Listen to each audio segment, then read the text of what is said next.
what is our next step when it comes to getting the babies back or just being heard in general?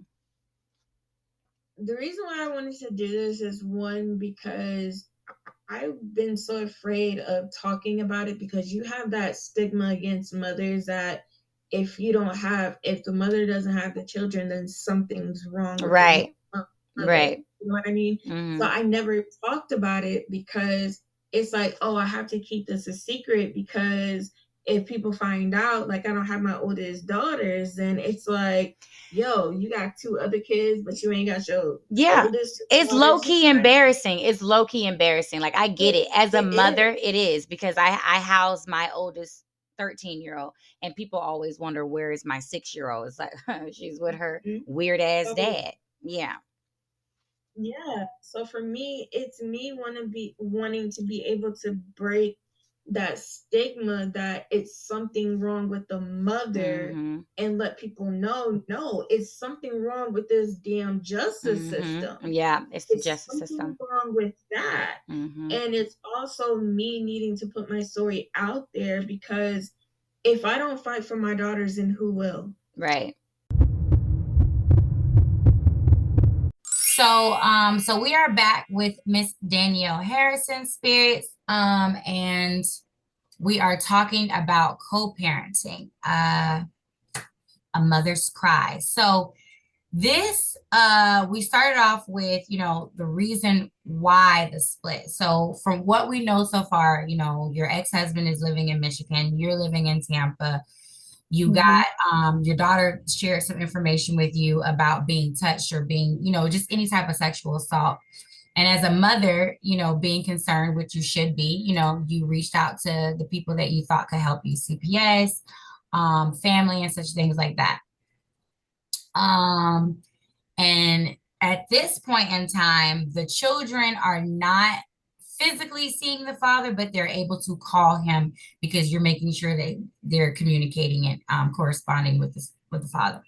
Well, actually, because of the warrant that he put out for my arrest, they're with their father right now. Okay, so, but the last conversation we were having, they weren't with him at the time. But you were making sure they were seeing him, right? I mean, like calling him and stuff like that. Right. So just recently he put out a warrant for your arrest. FBI came, they didn't take you because of the sexual assault and you having proof of that. So how did they get back to Michigan? Because since CPS was already involved, the cops couldn't do anything about CPS. So even though they didn't arrest me, they had to return them back to their dad. Okay. And how long ago was this? That was back in 2018. What? Yep. So you haven't been with your 2 babies that are in Michigan since 2018? I have been up there to visit them. I literally I pay for my daughter's phone bill. I pay for their birthday parties. I do all of that. And the crazy thing is, in his court documents, he basically has stated that I don't do anything for them. Right. And we know that's not true. And you have proof of all of that. Like, you have proof of sending money, the phone bills, all that stuff. Yes. My daughter's phone is tied to my phone line.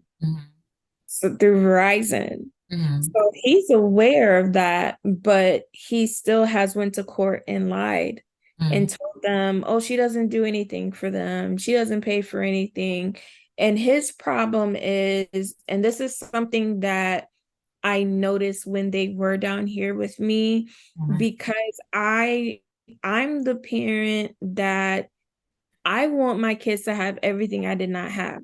I wanted them to have a room where they were comfortable. So I put like easel boards in there, little sleeping tents, just nice little things. Yeah. And I recall one conversation we had where I had showed him how I decorated their room. And instead of him saying like, yeah, that looks nice, he's like, well, why can't you send me money to decorate their room? What? Well, we got yeah. And I said to him, well, when we got a divorce, you're the one that set the rule that you're not taking care of them when they're with me, and I don't have to take care of them when they're with you. So why would I send you money to take care of their room when that's something that you could already do? And you don't have to. And let me just say this. We both laid down and we both had these children. So Exactly. you're not 100% responsible for financially, and he's not 100% responsible. It's Correct. completely normal because it was normal for you to have an egg and for him to have sperm. So it's also completely normal for two people to split the cost on these children. You had to split the cost on making them, so you're gonna split the cost on taking care of them. And that's how that shit work. And anybody that say different is weird unless they are married and the woman does not work or the man does not work and somebody is taking care of the household fully and completely. But that ain't the situation right now. No, that's not the That's situation. not the situation. So he's lying and saying that you don't do anything for the children, but you clearly have proof. Now, you and I talked, and I told you to get an Instagram personal page. That actually is proof for the courts. No matter what court mediation you go to, if you show them social media documents saying this is the time, this is the day, this is the picture, they actually will grab your phone and look at it and see and utilize that as proof in court. I really didn't know that. Yes. So now you know, because it worked for me, it's going to work for you too. So any spirits that's going through this, definitely get a personal social media page, whether it's Facebook. I say Instagram because you know what I'm saying, you just add pictures, videos, whatever. Facebook kind of can get a little weird, but I would say definitely get a personal page, family page, and show proof, and strictly for the courts, and show proof. Make sure you put the date that you posted it, the date that it happened, and what was going on in that picture and video at that particular time. Yeah. So we got you set up doing that, and you're putting out proof. I hate that you haven't physically seen your baby since 2018. Actually, I got to see them back in March. Okay. And girl, that's a whole nother thing. So I got to see them back in March. What happened was, well, first of all, since we've been divorced, he's had multiple girlfriends. Because he didn't want to live at his grandmother's house because he wasn't having help, he's gotten girlfriends and had them move in with him and have them around my daughters, and then my daughters are getting attached to them. They break up, then he brings another woman into the house. And that's something that I was concerned about with the courts. And if I recall correctly, that's actually something that you're not supposed to do. That you're not supposed to move someone into your house unless you're serious about them, unless you guys have a plan on actually, getting married and things like that. But oddly enough, even though the courts know that he's had multiple women moving in and out of the house, they don't really care.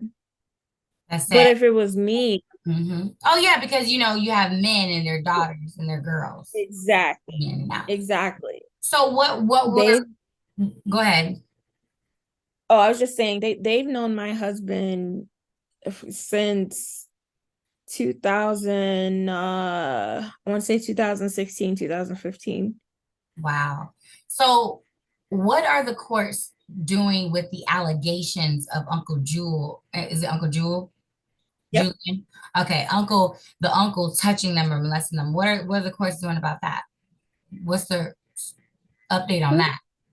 Good child. Okay. So back in 2018, I am the one that had to press charges against the uncle because their father did not. They sat on a warrant for his arrest for 4 months. But they had all the energy to go across states to find me. You know what I mean? So, after the FBI showed up and all that happened, once my daughters were back in Michigan, the warrant was supposed to be dropped, by the way, because the state of Michigan, the FBI called the state of Michigan and asked them to drop the warrant. They said that was the only way that they would return the children, so they dropped the warrant. Okay, so they dropped the warrant on you. Correct. So that way the children can go back to Michigan. Yep. So they went back to their dad's house. They did not follow through with the warrant for the uncle until probably a month after they returned. And the crazy thing is, the uncle stays in the same town. Wow. Blocks away from the police station. So it's not like they couldn't have gotten him prior to trying to take the girls from me. They just chose not to. So he took a polygraph test. He did not pass the polygraph test. What? No, he did not. Wow. His mother paid for an attorney. And this is really about to blow your mind. The attorney that his mother paid for was the same attorney that was actually giving me advice on what I needed to do with my daughters. Actually, I went to school with him. Wow. And he was supposed to help me, but because I couldn't pay his $2,500 retainer fee, he went with the uncle. So he had knowledge of the case. That's crazy. Yeah, so had knowledge using the information that you gave him against you on for his new client. And technically it was illegal. That is illegal. That's illegal. So what happened was after they had dropped the warrant, my mom had called around to victims advocacy groups and was asking them for help to help me with my case. Well, they called up to the Ottawa County Police Station in Michigan. Y'all do what y'all want with that information. And what happened was the detective that was on the case, I think his name is David DeWitt. What he did was call me and ask me, well, did you go out and ask some victims advocacy groups to call our police station on your behalf? I said no, because that's the truth. I didn't. My mother did. So what he did, he said, well, I'm going to tell you right now, I'm going to reissue a warrant for your arrest. What? And if you set foot back in Michigan, you will go to jail. And he just pretty much threatened me. Wow. And on top of it, he admitted that he lied to me about not having Lathan take my children back to the grandmother's house. He said it just to appease me. So he took them, my ex just, kept taking them back over there and stuff. And they did absolutely nothing about it. Wow. So, the uncle, when it came around to like court dates, nobody ever contacted me about court dates. Nobody ever contacted me to ask my opinion about anything. What happened was Officer DeWitt went to their father and asked him if he felt that if he would be okay with him reissuing a warrant for my arrest. He said yes, because he said, I feel like she needs to pay for what she did. Wow. Now, here's the flip side. When the DA came to him and asked him if he wanted, if he was okay with them giving his brother a plea bargain instead of being charged with sexual assault against a minor, they said that there was a deal on the table for assault against a minor. His father let that happen. Wow. He never showed up for court for my daughters. My parents did. He never showed up for court. And by the time I found out about the deal, I called the DA's office and I asked them, I said, so why was he given a plea deal? I'm the one that called the police. I'm the one that pressed charges against him, not their dad, me. And they said, they need to come through you first. Like they need to ask you, what do you feel comfortable with? Correct. And the DA made the excuse that, well, we tried to get a hold of you. We subpoenaed you. But we gave the subpoena to the detective, the same detective that didn't give 0 F's about my daughter or me. He said we gave him the subpoena or whatever. So he actually wound up giving me the guy's direct number, and I call him. And he flat out told me, he said, well, I didn't feel that it was necessary to subpoena you because we put a warrant out for your arrest. Your ex-husband asked us to reissue a warrant for your arrest. And I told him, I don't care if there was a warrant reissued for my arrest or if I was going to be dragged to prison. As long as I was able to be there to testify for my daughter, I would have came. Right. Because that's my daughter. Right. I will do anything for my daughter. And if me being you know, in the crosshairs of the FBI doesn't prove to anybody that I'm willing to fight for my daughter, I don't know what will. Yeah. I'm not scared of the sheriff's office coming after me, as long as I'm able to testify for my daughter. Yeah. My ex-husband took them on vacation out of the state. What? During the court case. Yes. He took them to Wisconsin. During the court case. Isn't that like fleeting? Like, isn't that kind of like part of fleeting? Like freaking, I don't know. Like, you know how like if somebody was to rob a bank and then instead of staying there, they just run away? Isn't that like a charge too for disappearing when you're supposed to be? Nope. Okay, well, it should be. I feel like if you are on a witness stand or on a stand for any type of situation that you need to be able to show up. It's just like absolutely anything. Like if you say you got a back pain from a car accident and you don't show up to the doctor's office, you're showing proof right there that shit is not legit. And you know what I'm saying? They can throw it out. They can throw out the back pain or the case or the case in your case, they can throw it out. He actually wound up because I had to write a victim's impact statement for my daughter. The judge, because he wasn't going to get any time, his brother wasn't going to get any time.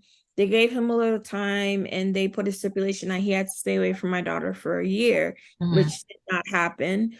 But he wound up calling my mother, and I have the recording.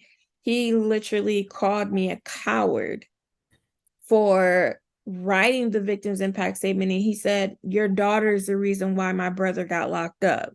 Wow. And I'm like, so just forget the fact that your daughter was molested by your brother. Forget all of that.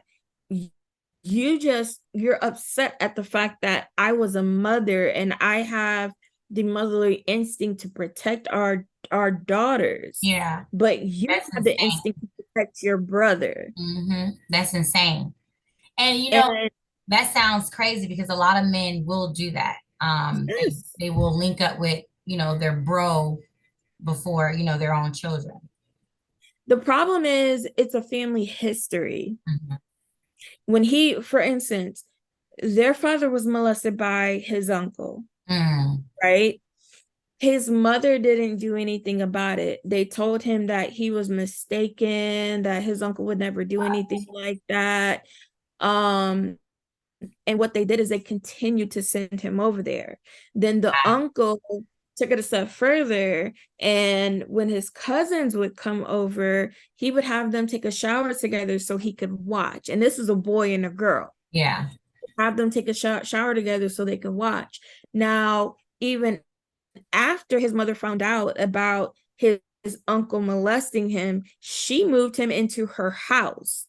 She was a truck driver at the time, by the way, so that meant she had to stay away from the house for periods of time. And she moved her son's molester into the house. And now him and his uncle are best friends. Yeah, that's a big old shit show. He needs therapy. It's Stockholm syndrome. Yeah, it is Stockholm syndrome. He needs therapy. The whole family needs help. So what's next for us? Like, what do we do after this? Like, I'm gonna ask you another question, but what is our next step when it comes to getting the babies back or just being heard in general? The reason why I wanted to do this is one, because I've been so afraid of talking about it, because you have that stigma against mothers that if the mother doesn't have the children, then something's wrong with the Right. mother. Right. You know what I mean? So I never talked about it, because it's like, oh, I have to keep this a secret, because if people find out, like, I don't have my oldest daughters, then it's like, yo, you got two other kids, but you ain't got your Yeah. oldest It's daughters. You know what low-key I mean? embarrassing. It's low-key embarrassing. Like I get it. As It a is. mother, it is because I house my oldest 13-year-old and people always wonder where is my 6-year-old. It's like she's with her Mhm. weird ass So dad. Yeah.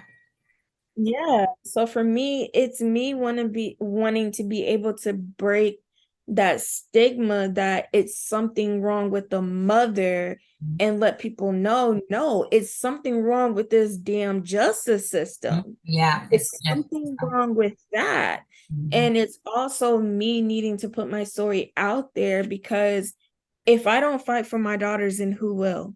Right. I've spent the past few years depressed, going through taking Klonopin, Lexapro, all these different antidepressants, using medical marijuana, all this different stuff to numb my pain. Yeah. And now that I made the choice to get myself healthy by getting off of all that medication, the Mhm. raw emotions are appearing. And Mhm. the only thing that I can do is talk about it, because I want my daughters to be able to look back and say, my mom fought for me. Yeah. Mom cared about me. If nobody else cared, my mother cared. Yes. So that's the whole point of me wanting to do this. Yeah. So what I know, and thank you again for sharing that, Danielle. So what I know for you is that you currently need a lawyer to basically fight this good fight. Yes. You're all the way in Florida. He's all the way in Michigan, or yeah, Mhm. Michigan. So you need legal support and you need just support all around. So spirits, if you are hearing this story and this registers with you or connects with you in some type of way, and you're looking to help Danielle in her situation when it comes to receiving help, she has a GoFundMe page titled Fee for a Lawyer. And we're going to put the link in the description as well. So definitely check that out and definitely help a sister out if you can, or just help children out if you can. Yes. Yes. So talk to me about what your next steps are going to be after this. You know, after we got the GoFundMe, we got the Instagram personal page to show proof. You know, we got the podcast and we're going to put it out everywhere. What is your next step as a mother? Like, what are some things? And I know you've been contacting your daughters. You showed me the video of them crying, wanting to see you. What, Yeah. you know, and being that you have children in Tampa that you have to be there for, a husband in Tampa that you have to be here for, what is your next steps? Because have you thought about moving? Like, what are some things that you feel like you can do? So talking to my daughters, they don't want to be there. They Mhm. want to be down here. So my biggest thing is trying to work towards getting my credit straight, getting everything together, and having a home that they can come to, Mhm. and also fighting for them. Yeah. Just being able to get an attorney so that I can fight for them, because I can't fight for them alone. Mhm. I don't know laws, and with me having the emotional ties to the situation, I need a lawyer that's going to be there and be able to help me, you Yeah. know, understand, the rules of the courtroom, and to help me keep myself together, so Yeah. that I'm not just, going off, because any mother would want to go off, you Absolutely. know, You're going to with need things like this. representation. You're going to need representation to help alleviate your emotions from, being Yes. exalted, as high as possible. And I understand that. You've reached out to legal aid here in Tampa, and legal aid denied your request. They weren't able to help you. Yeah.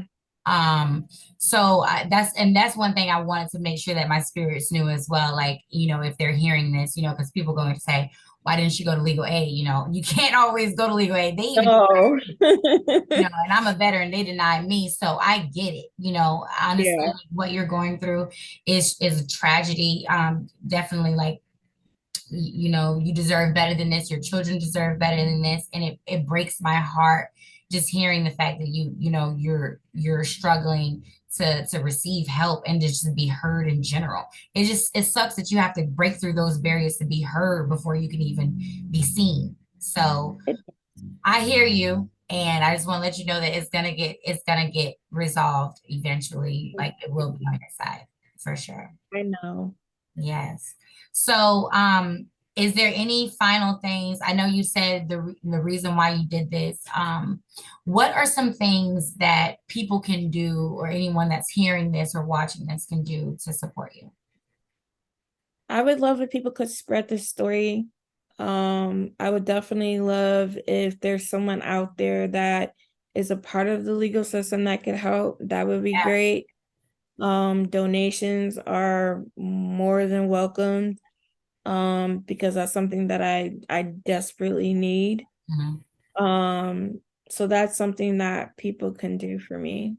Absolutely. And I think they will. I think if Oprah Winfrey and The Rock Johnson can, try to make people raise money for Hawaii, I'm pretty sure people can reach out to you and help you with your children for sure. So, Yes. I feel for you, and I'm going to make sure that you are heard across all my platforms. Is there anything else, Danielle, that I forgot to mention, or that you want to say? I just wanted to tell people about my Instagram page so that they can find me. Okay. So my Instagram name is Truth Fighter. Right now I am making posts, just posting the proof that I have and things like that, so that people can see, this is real. This isn't something that she's just making up. Like, no, this is actually real. Right.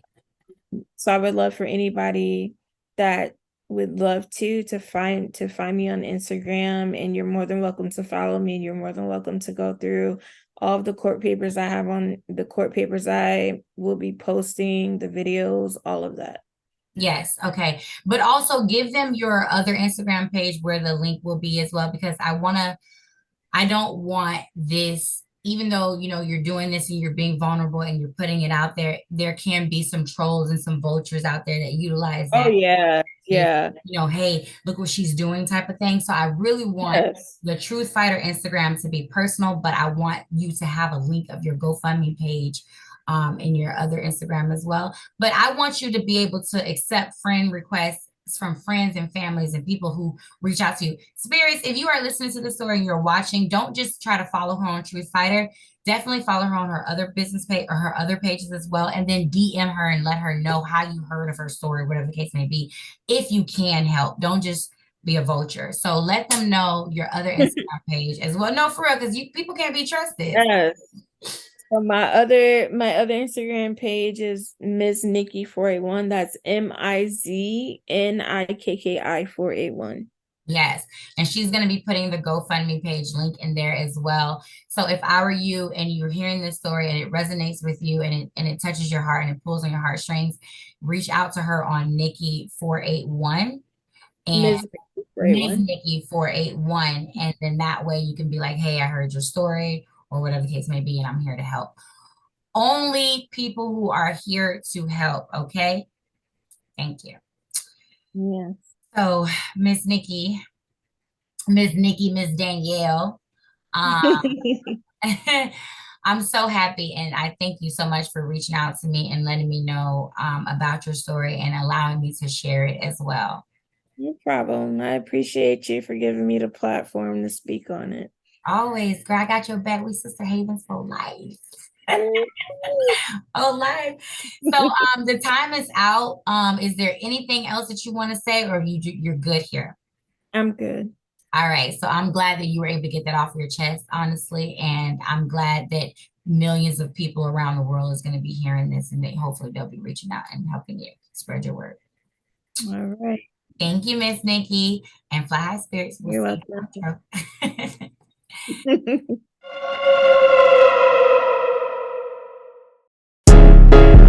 Yeah. Well, I got DJ Mike in the building right now. Okay. Yeah, I'm still here.